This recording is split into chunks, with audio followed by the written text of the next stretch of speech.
go to the county, it goes to the municipalities, and the municipalities decide what the county gets.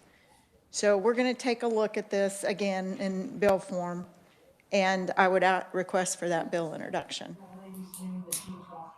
Are there any questions? Any objection to the bill request for the bill introduction? Seeing none, we'll make that request. Thank you, Amelia. So we'll open the hearing on Senate Bill 47. Good morning, Madam Chair, members of the committee. Can you hear me okay? Yes. Very good. Senate Bill number 47 creates the Kansas Taxpayer Protection Act. It relates to the actions of paid tax return preparers who assist taxpayers filing income tax returns or refund claims in the state of Kansas. The bills would specifically provide requirements for paid tax return preparers to include on any return or claim filed on or after January 1, 2022, to include a signature of the paid tax return preparer and the preparer's Federal Internal Revenue Service Preparer Tax Identification Number. There would be a civil penalty of $50 imposed for a paid tax return preparer who fails to do so, and the bill would provide authorization to the Secretary of Revenue to bring actions to enjoin preparers from engaging in prohibited conduct. If you look at the bill brief I prepared for you this morning, there's a little more general information about each of the sections of the Kansas Taxpayer Protection Act. Section 2 provides definitions, including who a paid tax return preparer is. It is any person who prepares or substantially prepares for compensation, or who employs one or more persons who prepare or substantially prepare for compensation, any income tax return or claim for refund required to be filed under the Kansas Income Tax Act. There is an exclusion that a paid tax return preparer does not include persons regulated under Chapter 1 of the Kansas Statutes Annotated, which are certified public accountants.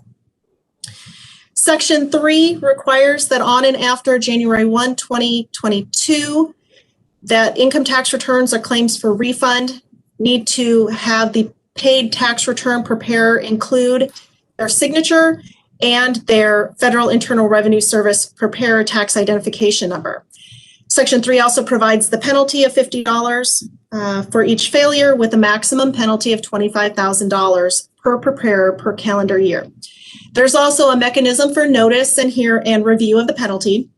Sections 4 and 5 are the authorization for the Secretary of Revenue to bring actions to enjoin a paid tax return preparer who is not complying with the requirements.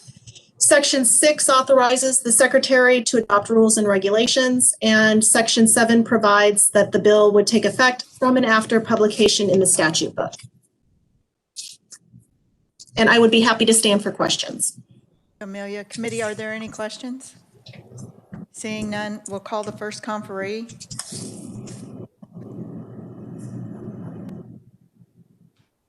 Welcome. Would you state your name and who you're representing? It's good to see you again. Good to see you too. Thank you, Madam Chair, members of the committee. My name is Jeremy Stos, and I direct government relations for H&R Block. I was born and raised in Marysville, Kansas. I live in Shawnee, Kansas. I work at H&R Block's world headquarters in Kansas City. And on behalf of all those employees at our headquarters building, on behalf of our the folks who work in our 140 H&R Block offices across the state, really appreciate the chance to be here today to express our strong support for Senate Bill 47. This legislation, just in general, it's non-controversial. Last year, the bill was considered by this committee without objections. It passed the Senate on a vote of 40-0. It passed the House on a vote of 118-1, and unfortunately, it didn't survive across the finish line after being combined with some other measures. It's endorsed by groups like Americans for Tax Reform and the International Franchise Association, and we've worked closely with other stakeholders in the tax practitioner community, like our Kansas CPAs and our public accountants, to make sure everyone is good with this legislation. If you look across the country, 13 states in the past about 4 or 5 years have enacted this bill. including our neighbors to the east in Missouri and Iowa. And they've been able to successfully use it to stop some bad actors and better protect taxpayers. Tax season it's coming up quick. This year it's February 12th. Friday, February 12th is the start of tax season. And during that time, most Kansas taxpayers will seek the assistance of a paid tax return preparer in order to prepare and file their taxes. And most tax preparers do a great job. They're competent and they're ethical. But anyone can call themselves a tax preparer in this state. There's no training requirements or background checks or education requirements.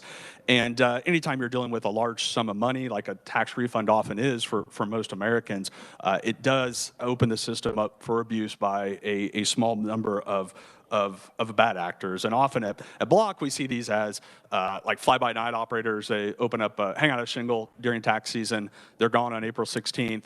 And sometimes we see it where they prepare bad return, mistakes. Other times we see it where they're stealing people's refunds. And so that's what this bill is intended to do. I've worked with a number of states on it. Our goal was to put in place a pretty simple oversight solution that doesn't burden the current system. And so if you're if you are doing your, say you volunteer to prepare your grandma's tax return, this legislation doesn't impact you. If you're a legitimate tax preparer, this legislation really doesn't impact you either. It's really designed and targeted towards the bad actors, and it gives the state an additional consumer protection tool so that they could better identify and stop those bad actors. With that, that concludes my remarks. Happy to take any questions. Thank you. Committee, are there any questions? Senator Steffen. Thank you, Chairman. Do we have any quantification of how big a problem this is in Kansas? Jeremy? Madam Chair, Senator, thanks for the question. So I don't have a number. A lot of this is evidence that we, for example, our H&R Block tax preparers who are on the front lines, what they see, typically it's an individual taxpayer will come into our offices and ask us to fix the returns that have gone wrong. I can't tell you, we've had conversations with the Revenue Department, and they've validated a lot of the things that we're seeing as well, and those problems that are out there. And but so it's a problem. We see it. The Revenue Department sees it. Committee, any other questions? Thank you, Jeremy. I would. It's a bigger issue too with the identity theft.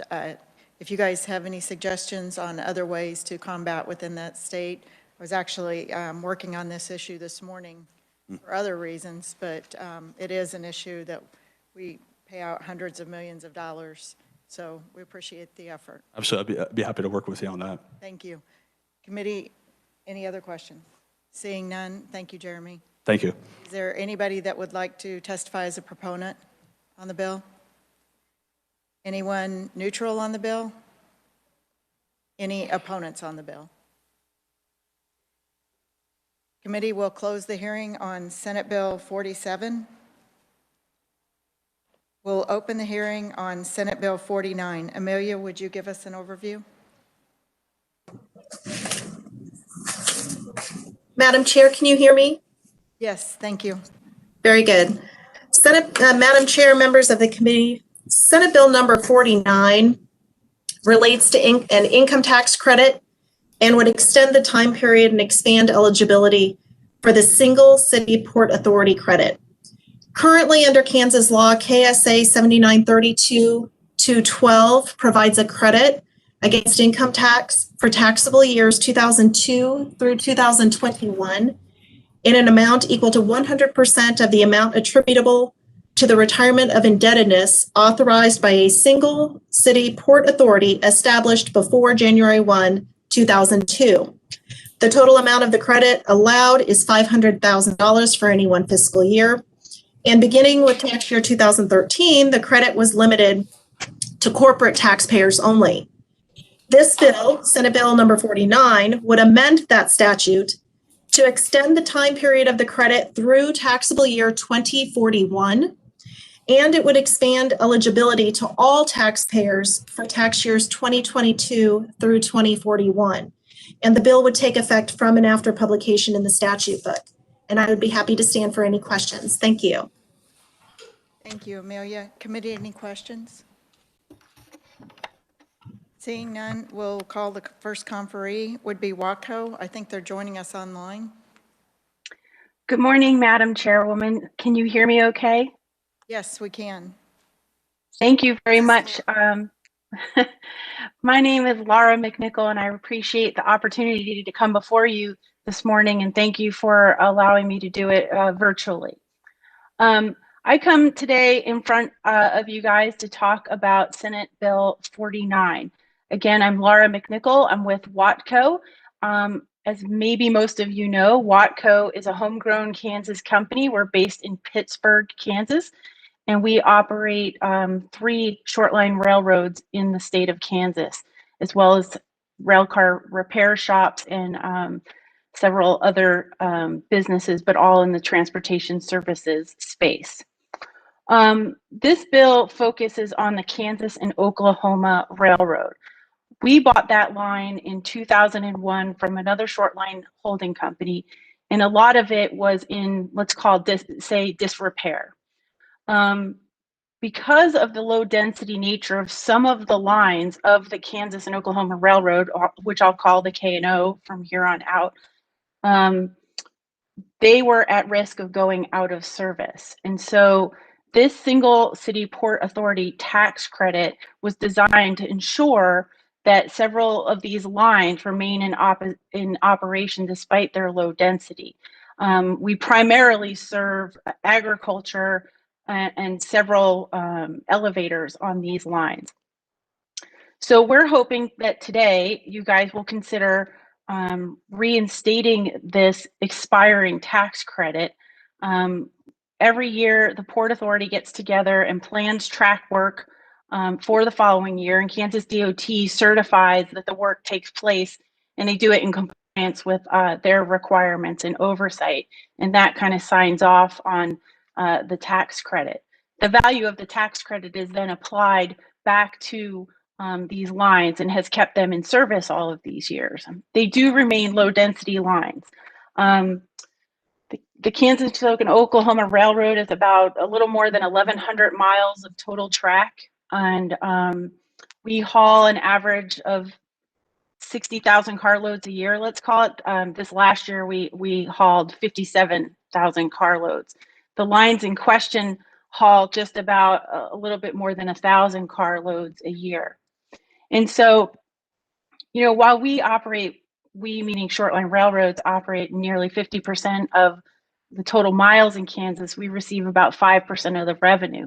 And because of that scenario, it makes it hard for us to dig out of the underinvestment of the previous owners of these lines. And so this tax credit really goes a long way to keep these small communities connected to the national freight network. Without them, you know, the farmers will be forced to truck their goods to the next interchange. And in a 2003 study that was prepared for Kansas DOT at the time, there's some 5 cent per bushel increase to farmers when that kind of thing happens. And so these lines keep a competitive advantage for farmers shipping their grain. We also serve plastics company. We move fertilizer on these lines, as well as some product for the energy market. So, you know, I don't need to, you know, take up too much of your time. I'm happy to answer any questions that you have, but you know, the bottom line is this credit is working as it was designed to work. We still need it moving forward, and we respectfully ask for your support for SB 49, and I appreciate your time today. Laura, committee, would you mind standing for questions, Laura? I would be happy to. Thank you, Madam Chairwoman. Committee, are there any questions? Senator Steffen. Thank you. Now, who owns the rail beds? Laura? Watco Company owns, we do, the Kansas and Oklahoma Railroad owns the lines, the property. Mm-hmm. Senator Steffen. Okay. And part of your business model and business expense is responsibility for maintenance of the rail beds and the rail lines, correct? Laura? Madam Chairwoman and Senator, yes. Okay. Senator Steffen, did you have a follow-up? Well, I find it intriguing that we have a private company that requires a subsidy, what's nearing perpetuity at this point in time. Is there any point in time you'll be able to function without this? Madam Chairwoman and Senator, that's a good question. So the history of the short line railroads, dates back to the early 1980s. When the Staggers Act, the federal government kind of unregulated the railroads, what happened, the big railroads shed a lot of their branch lines. At the time, these lines were subject to a tremendous amount of deferred maintenance. These particular lines in question, which include lines in your district, sir, the focus of this tax credit involves lines that are in your district, not the entire Kansas and Oklahoma Railroad. And so as these short line railroads, as I mentioned earlier, only get 5% of the overall freight revenue, it takes a tremendous amount of cost to put ties and ballast and rail into the ground. These particular lines, we are only rated at being able to carry 263,000 pound rail cars.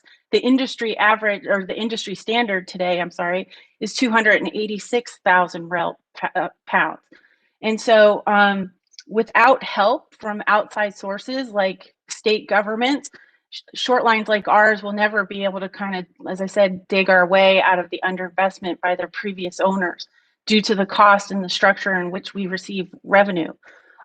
Many states, just like the state of Kansas, recognize the importance of these short line railroads to keep communities, farmers, businesses connected to the national freight network, because without them, all this traffic diverts to highways.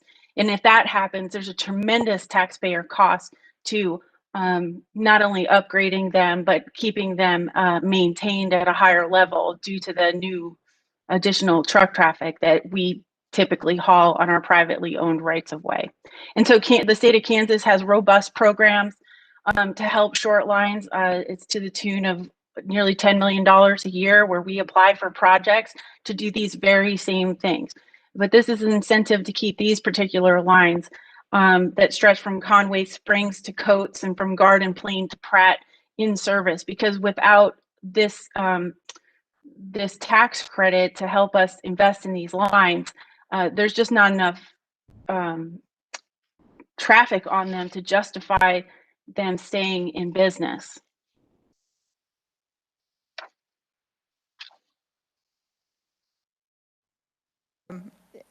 Laura, I think he was more asking about the date. This is being extended to 2041, Yes. and I think he would like you to speak to that.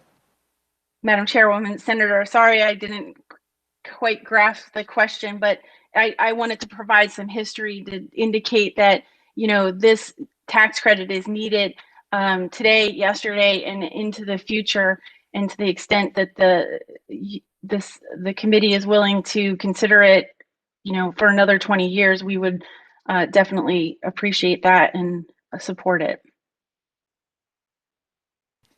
Senator Stephan. Well, I appreciate that, Chairman. Thank you. I understand that money would be very helpful. We're 20 years into this. There's still got to be a point in time where you catch up, and you don't need this subsidy forever, unless. I'm sure you're a privately held company, but at some point in time, I'd want to see your profit loss statement and see whether we're just donating to your bottom line or whether we're really moving the needle here. There seems to be an issue to me that there's not feedback as to where your real need is in regards to this subsidy. Laura, would you like to respond? Yes, Madam Chairwoman, thank you. And Senator, I'll just talk about the last 2 years. We've put in some 1,600 tons of ballast and 4,000 cross ties, and done surfacing, which is tamping down the track bed, close to 40,000 feet of that. And that was between Norwich and Belmont. And for this coming year, we have planned another 3,900 cross ties, 1,000 tons of ballast and another 3,800 feet of surfacing. Again, that tamping down. And so, you don't just put the ties in and then it's done for good. A lot of things impact the need to keep these lines invested in, and it's just not a one and done type of situation. Rail cars beat up the track bed pretty good, and it's an ongoing battle to keep them in the safest operating manner, but also being able to efficiently serve the elevators and the other customers on these lines. Committee, Senator Kirshen. I had to think Vice Chair Kirshen, but sorry. You can call me anything, but thank you, Madam Chair. My question is, what percentage of the total rail area is in disrepair or needs service? It sounds like you're trying to play catch-up, but I mean, of all the miles of track, what percentages needs work? Madam Chairwoman, Senator, I'm happy to answer that question. Railroads need a considerable amount of infrastructure investment every year. We call it CapEx, capital expenditures. On a perpetual basis, we are making investments into all of our track. To kind of put it in one percentage probably isn't something I can do, but I can tell you that on one of our other railroads here in Kansas, the South Kansas and Oklahoma Railroad, we just received a federal grant for a project totaling $40 million. And that's to fix up almost the entire railroad and being able to hold those heavier weighted rail cars. That's $40 million to do this. The tax credit that we have that we're considering before us is $500,000, and it helps keep cross ties in the ground to safely handle the business that's on the lines. And the bottom line is that the state at the time recognized the need to keep these lines in service. And with that, I don't have a percentage to say for your question, but it's an ongoing thing that we're always looking for support to help short lines get to the next level, because we will not be able to do it on our own. Laura, would you mind investigating that a little and emailing it to the committee? I'd be happy to, Madam Chairwoman. Thank you. Thank you. Senator Kirshen? Thank you, Madam Chair. And one more comment, maybe. I'm from Garden Plain. Your rail line, I know about it there. And do the communities, are they aware of what the situation is, that you can't compete, that they would lose the rail? Because I haven't heard anything from the co-op managers and those that we need to save the rail line, which they move a lot of grain out of there, so which is important to us. And we like that idea of getting the grain where it needs to go, but I haven't heard the alarm ring from the cooperatives there saying, hey, we're going to lose our rail service if we don't help out on this end of it. So we might need some time to go back, at least I intend to check, see what their reaction would be. Thank you, Madam Chair. Thank you, Senator. That's an excellent point. Committee, any other questions? Seeing none, thank you, Laura, for your testimony. Thank you for your time, committee. We appreciate WACO and what you do for the state. Proud to have you Have here. a nice day. Thank you. Committee, the next conferee is Sharia Stafford. Is she online? Oh, is Laura still online? Senator Yes, Holland Madam did have a Chairwoman, I'm question. here. Thank you. Senator Holland does have a question for you. Do you mind? Madam Chairwoman, I'd be happy to. Okay, thank you. Senator?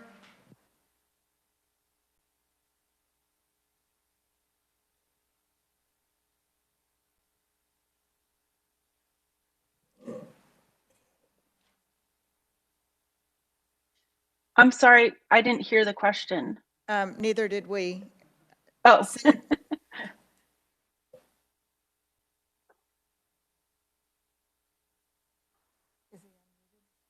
Senator Holland, are you able to participate via audio? We can see you, but we cannot hear you. You may be double muted. He's unmuted on the WebEx. You're unmuted on the WebEx, so it would be local. Can you switch to his audio or video? Okay.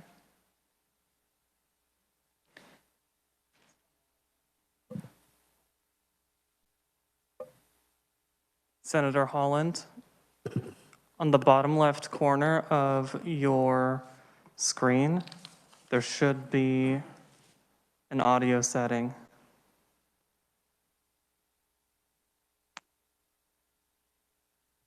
If, Senator, what we may do is go on to the next conferee while you guys are working on that. And I would suggest, since we're using WebEx, Senator, that you call in, that you use your video on the computer and call in with a landline. It works much better. Thank you. So Laura, if you would hang tight until, thank you, appreciate it. While Senator Holland is working on that, Sharia, are you online? Yes, Randy? Randy Stuckey. I think Shahira is written only today. Shahira, okay. Written only? I would ask, thank you, Randy. I can speak to it if you. No, you're up next, so, but I would ask, you guys have done a great job saying that you're a proponent, or opponent, or neutral, but I would also ask that you include on your testimony, whether you're online, in person, or written only. It would really help the committee assistance and help us run smoother. Thank you, committee, or not committee, but conferees. Okay, so I would draw your attention to Sharira's, I am butchering her name today. Shahira, and I know her well. I cannot believe that. To her written testimony. And Randy, would you like to testify? Good morning, Madam Chair, members of the committee. My name is Randy Stuckey, and I serve as Senior Vice President and General Counsel for the Kansas Grain and Feed Association. WATCO is a member and a partner of the Kansas grain industry and the Kansas Grain and Feed Association. Certainly, the issue of short line rail in Kansas and the abandonment of some of those lines across the state, historically for various reasons, is an issue that's important to the grain industry. As our good members or good partners in Farm Bureau produce more and more grain every year, that's a great thing for the state of Kansas, but we need to get that grain to markets. And the best way to do that is through the serviced rail. And a lot of that has to do with short line rail that doesn't make is not as profitable necessarily as some of the larger UPs and BNSF mainline Class 1 rail that takes the grain from Kansas to the coast, either the West Coast or the Gulf Coast or into Mexico. So it's important for our industry that we're able to maintain, invest in, and maintain those short line rails the same way that we do the roads of the state of Kansas. And the fact of the matter is that if we don't continue to invest and maintain those short line rails, that's where the grain's going to go. The amount of grain that transitions from a short line rail to Kansas roads, we're talking about tires on Kansas roads and the wear and tear they're on is immense when we lose any short line rail in the state. That's one point. The other point is that the death nail of any grain elevator is to lose access to rail. Because as we consolidate in the industry, continue to consolidate in the industry, the grain industry can only invest in and grow bigger where we have rail access. And then mostly that's where we have the train loading facilities. So loss of rail, short line, often short lines, is the death nail of that grain elevator. Is they have the truck then on Kansas roads to those sites that are serviced by the Class 1 facilities. So we would ask for serious look at this, the extension of this tax credit for that reason, to maintain those rails, to allow the use of that rail, and then have access to the main lines from these grain facilities. And that's not just this facility, but it's across the state, but certainly here, this specific area is highly used on that short line K&O rail line. So with that, we'd stand for any questions that you might have. Thank you, Randy. Committee, any questions? Senator Baumgardner. Thank you, Madam Chair, and Randy, thank you for being here today. So share with us in other states where we know that they utilize short lines, particularly for the movement of grain. Is such a tax credit common in those states? I don't know the answer to that question. The short lines might be a better source of where they operate.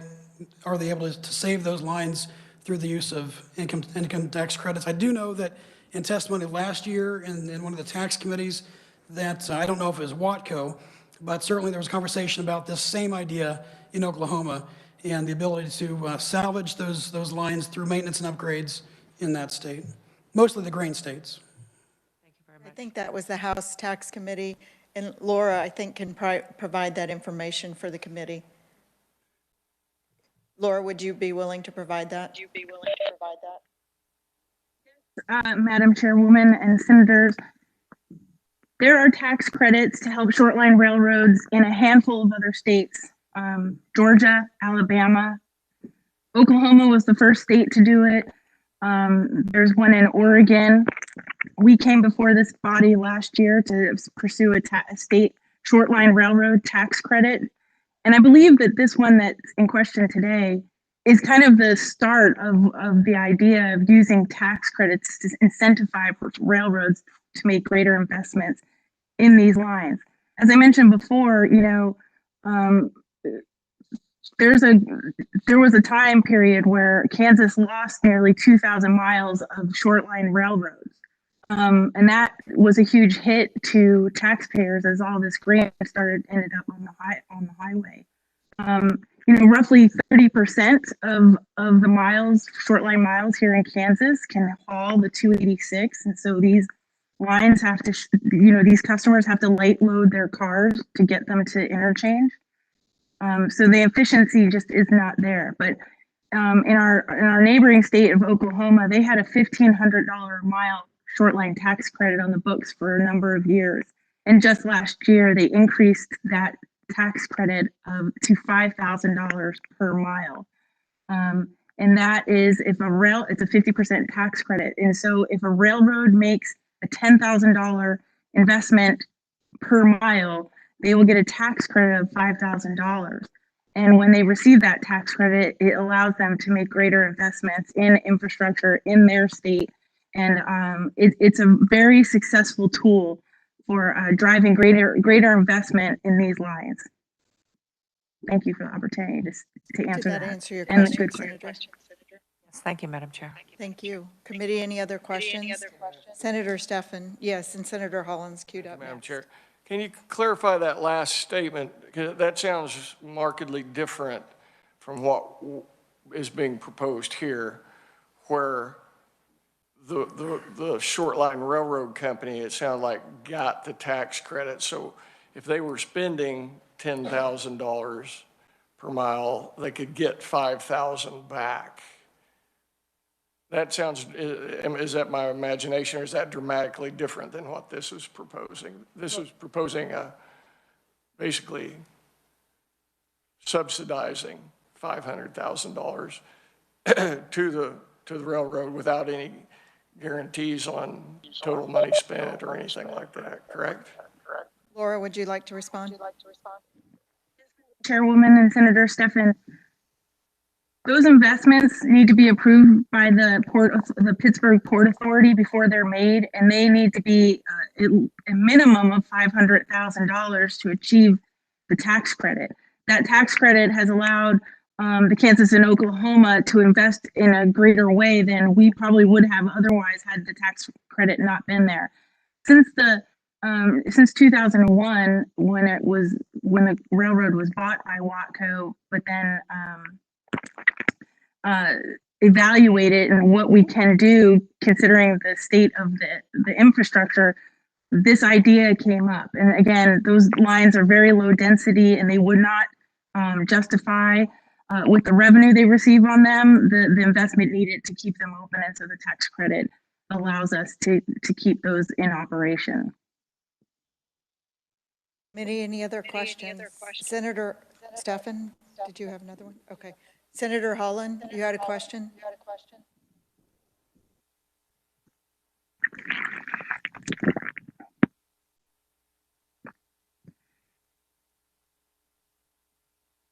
Senator Holland?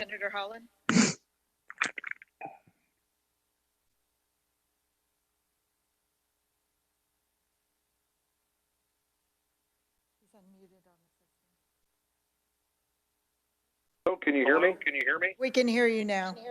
Super. Sorry, Madam Chair. Fellow members, thank you for your patience as I figure this stuff out. I do have a question for the conferee from Watco. Excuse me, Senator Holland, somebody is not on mute. Could you mute? We're getting a strong, everybody else that's not speaking, would you mute? We're getting a strong echo in the room. Is that better? Yes, thank you, Senator. Okay, maybe feedback from my volume on my speaker. So just a question for the conferee from Watco, and thank you for putting up with us here. Is Watco already receiving tax credits or some sort of subsidies through the our 10-year highway transportation plan we passed a couple of years ago? Could you speak to that, please? Thank you, Senator. Laura, would you mind? Chair and Senator Holland, thank you for the question. The answer is that there is a program called the Rail Service Improvement Fund that is a KDOT program. That program allows the competitive projects to be funded on a 50-50 cost share basis. Last year, the legislature passed a 3-year short line program for $5 million a year, so an additional 5 per year, so that's 10 million in two different programs per year. The new $5 million short line program expires after 3 years, so we have this year and next year left of that. That was a compromise. That $5 million short line program was a compromise when we were trying to pursue a state level short line tax credit here in Kansas, modeled after the one in Oklahoma. But with a lot of circumstances that took place last year, we were very grateful that the legislature recognized the role that we play in the overall transportation picture in the state and improving this. And what made this program nice is that it was eligible, short line railroad customers were eligible for this program as well. And they received quite a bit of dollars for projects to beef up their sidings and things like that to make it more efficient and safer as we serve them. We feel like it was a really good success. And so to answer your question, Senator Holland. Okay, thank you. Just a couple quick follow-ups. Would it be fair to say that your short lines primarily move industrial ag products? Madam Chairwoman and Senator Holland, we haul a lot of industrial grain. We haul grain, we haul concrete, we haul aggregate, we haul just about anything that's in heavy form that doesn't need to get to the destination by tomorrow. Right, but would the vast majority of that be grains and ag related? Kansas, on the Kansas and Oklahoma, we by far haul mostly grain. For the state of Kansas, the K&O hauls about 42% of all grain. I'm sorry, I have this figure, so let me get it out. The K&O has moved 77% of all bushels produced in the counties where we operate, and 24% of all grain bushels produced in the state of Kansas. Okay, and just so I understand, you're basically connected with Class 1 railroads to move these goods to market. Would that be correct or not? And Senator Holland, yes, we are the first. We consider ourselves the first and last mile. We're kind of like the on-ramp and off-ramp of the national freight network. Okay, so does in fact then not your Class 1 pay you for moving those goods from the last mile to their points where they can pick that up? Senator, the echo is really bad on the line. Can you turn down the volume again, or we're going to have to move on? Okay. Thank you. So I guess I'll just make a final comment. What really concerns me about this bill is that we have a mature industry that, and just to parallel what Senator Stephan was saying, it appears to be a perpetual subsidy, and I'm having a hard time understanding why the industry isn't paying to get its goods to market on its own dime and seems to be coming back to the, the state general fund through tax credits or whatever. And if I'm incorrect in my perceptions, I can definitely meet with folks afterwards who are proponents of this bill. But this is my ongoing concern. It's a mature industry. It's not really creating net new jobs over the long term, and yet it's continually subsidized. Thank you, Madam Chairman. Thank you, Senator. Committee, any other questions? Seeing none, thank you, Randy. Thank you, Laura. Is there anybody else that would like to testify as a proponent of the bill? Anyone neutral on the bill? Is there any opponents to the bill? Seeing none, we'll close the hearing on Senate Bill 49. Committee, we have a few minutes left. I know it's rushed, but I would like to draw your attention to Senate Bill 21.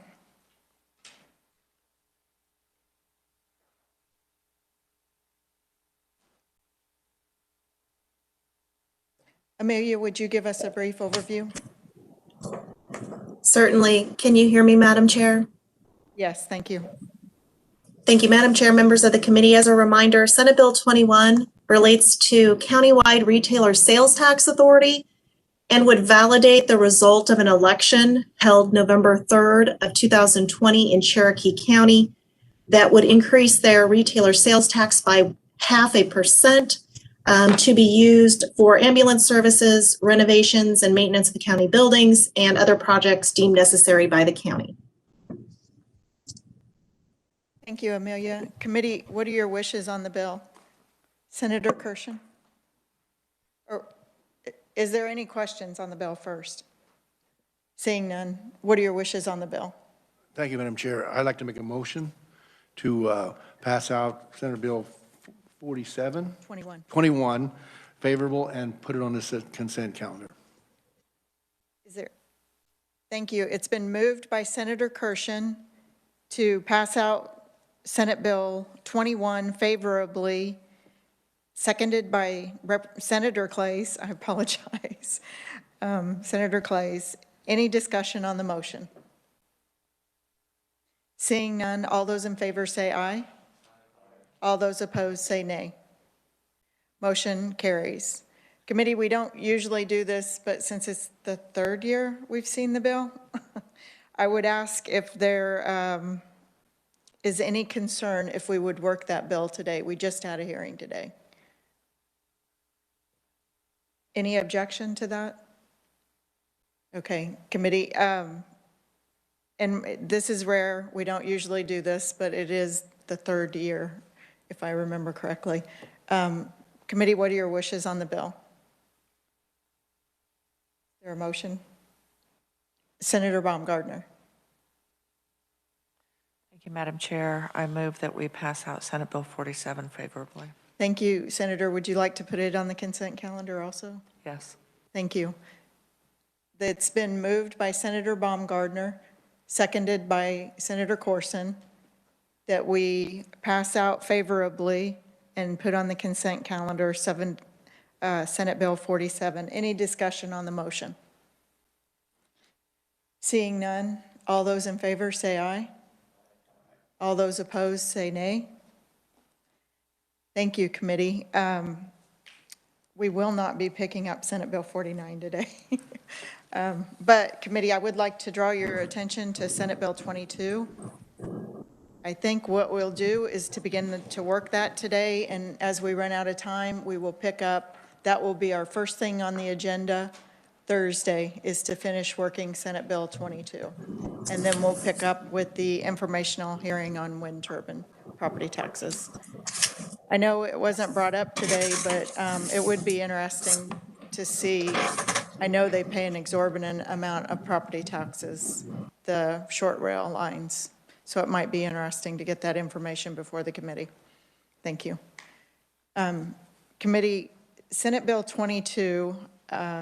Amelia, will you give us a brief overview? Just very quickly, just the fact that it's an income tax bill, and yeah. And Madam Chair, may I interrupt with a question for just one moment? For those regarding Senate Bill 47, those of us on online. Could you announce the result of the motion? I apologize, Amelia. That's I okay. did not, the motion passed. There was Thank not you. objection. Thank you. Thank you very much. All right, Senate Bill 22. Thank you. Thank you, Amelia. Senate Bill 22 provides for several income tax changes.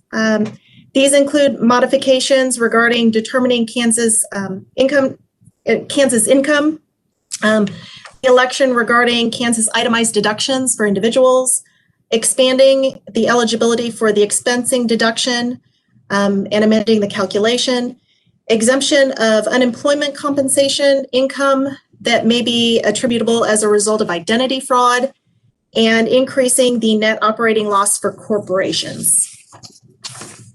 Committee, are there any questions? And committee, I will just let you know real quickly, Shahira and Randy did send in their email, they stated they were written only. So I appreciate that, you guys. We'll just add it to the form. That'd be great. So thank you very much. Committee, I have a couple of amendments for this bill.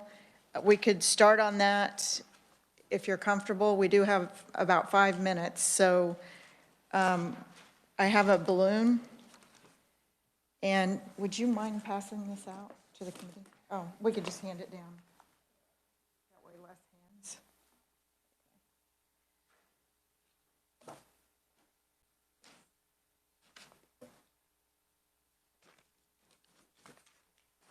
Committee, the first balloon changes the date to, thank you.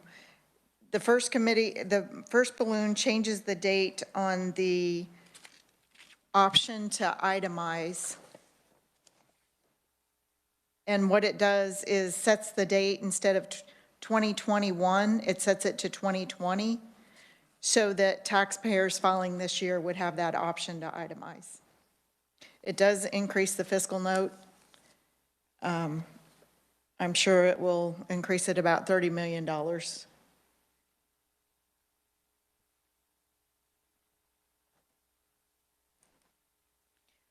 We will request that number. Committee, would you like to deal with this motion at this time? Any discussion on it? haven't made the motion yet. I'm just passing it out so that we can, I'll just move. I'll make the motion to change the date to 2020, allowing the option to itemize this year on your tax returns. Is there a second on the motion? Okay, it's been moved and seconded by Senator Kirshen. Any discussion on the motion? Senator Baumgardner. Thank you, Madam Chair. I would simply say that from my constituents, this is the number one thing I hear from them, that inability to itemize.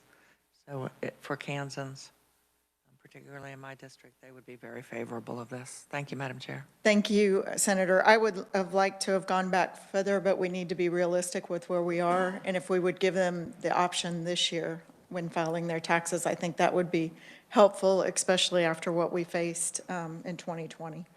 Any other discussion on the motion? Seeing none, all those in favor, say aye. Aye. All those opposed, nay. Motion carries. Committee, I do have another balloon. It goes in the opposite direction with the fiscal note.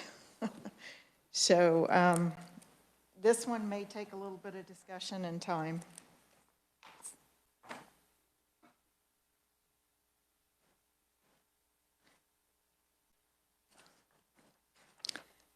Amelia, do you want to give an overview on it? Thank you.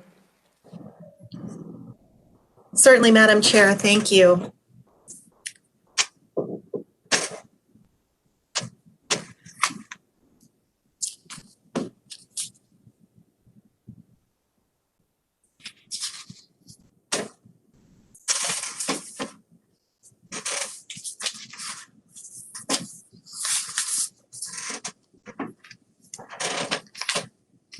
Madam Chair, members of the committee, I will walk you through briefly through the balloon. And Amelia, I'm not making a motion on this. I'm just putting it out there right now. Certain, okay, Right, thank for you. discussion. Thank you. Yes. So if you're reviewing the balloon, it does a couple different things. We'll skip the first page for now. You'll understand the title proposed amendment after we see the body of the proposed of the balloon, since it's not been moved yet. If you turn to page 5, I believe, that's where you would find the first balloon, changing the date. Currently, line 35 reads, for all taxable years commencing after December 31st of 2019, it would change 2019 to 2020, which when you think about how that is reading, it would apply first in tax year 2021. And that has to do with carry forwards of disallowed business interest expense. Amelia, we're losing your audio and we're running out of time. So committee, instead of distributing this now, we will wait. I know you'll have it in your hands, but we will wait and pick this up. There could be possible changes to it. So committee, it will be made available, the final version, next week. And I would like everyone to know online that these amendments will be made available at least when the minutes are available, if not sooner.